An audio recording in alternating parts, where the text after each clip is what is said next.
Hello friends, આજે હું તમારી સાથે શેર કરીશ ઇન્સ્ટન્ટ મગની દાળની ઇડલી અને તેની સાથે બે અલગ અલગ ચટણી. તો 2 કપ જેટલી મગની દાળ લઈ લેવાની છે, તેને 2 થી 3 વખત પાણીથી વોશ કરી દેવાની છે, ચોખ્ખું પાણી એડ કરી દેવાનું છે અને 2 કલાક માટે પલાળવાની છે. ત્યાર સુધીમાં આપણે કારા ચટણી બનાવવાની છે, તેલ એડ કરી દેવાનું છે, અડદ અને ચણાની દાળ એડ કરવાની છે, કાંદો સ્લાઇસીસ એડ કરી દેવાનું છે, લસણ, કાશ્મીરી લાલ મરચું અને તીખું આખું લાલ મરચું એડ કરવાનું છે, ટામેટા એડ કરીને ઉપર મીઠું અને લીંબુથી નાની સાઇઝની આમલી એડ કરીને બધું જ બરાબર મિક્સ કરી દેવાનું છે, ઠંડુ પાડી દેવાનું છે અને ત્યાર પછી આ રીતે તેને ગ્રાઇન્ડ કરીને ફાઇન પેસ્ટ બનાવી દેવાની છે. તેને એક બાઉલમાં કાઢી નાખવાનું છે અને થોડુંક પાણી એડ કરીને તેની કન્સિસ્ટન્સી આપણે બરાબર કરી દેવાની છે. હવે તેની ઉપર તડકો કરવાનો છે. તડકા પેનમાં તેલ એડ કરવાનું છે, રાઈ, લીમડાના પાન એડ કરી દેવાના છે અને આ ગરમ ગરમ તડકો આપણે ચટણીની ઉપર એડ કરીને બધું જ બરાબર મિક્સ કરી દેવાનું છે. હવે બીજી ચટણી માટે અહીંયા મિક્સર જાર લેવાનું છે. તેની અંદર સૂકું નારિયેળનું કોપરું, દારિયા, લીલું મરચું, કોથમીર, દહીં,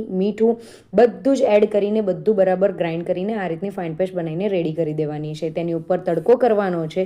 તો તડકા પેનની અંદર તેલ એડ કરવાનું છે, રાઈ એડ કરી દેવાની છે, લીમડો એડ કરીને સૂકા લાલ મરચાં એડ કરી દેવાના છે અને ગરમ ગરમ તડકો આપણે નારિયેળની ચટણીની ઉપર એડ કરી દેવાનું છે. બધું જ બરાબર મિક્સ કરી દેવાનું છે. અહીંયા બંને ચટણી બનીને રેડી થઈ ગઈ છે.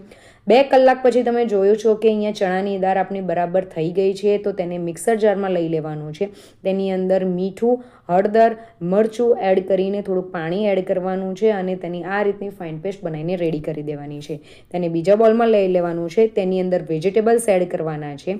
તો કાંદો એડ કરવાનો છે, સિમલા એડ કરી દેવાના છે, ગાજરને ગ્રેડ કરીને એડ કરવાનું છે, જીરું, ચીલી ફ્લેક્સ એડ કરવાનું છે, બધું જ બરાબર મિક્સ કરી દેવાનું છે. તેની અંદર તડકો કરવા માટે આપણે તેલ એડ કરવાનું છે, અડદની દાળ, ચણાની દાળ, રાઈ, કાજુ અને લીમડો એડ કરીને ગરમ ગરમ તડકો આપણે આ બેટરની અંદર એડ કરી દેવાનો છે. બધું જ બરાબર મિક્સ કરી દેવાનું છે. ઇડલી સ્ટેન્ડને આપણે તેલથી ગ્રીસ કરી દેવાની છે. આ બાજુ ઈનો એડ કરીને આપણે બેટરને બરાબર હલાવી લેવાનું છે.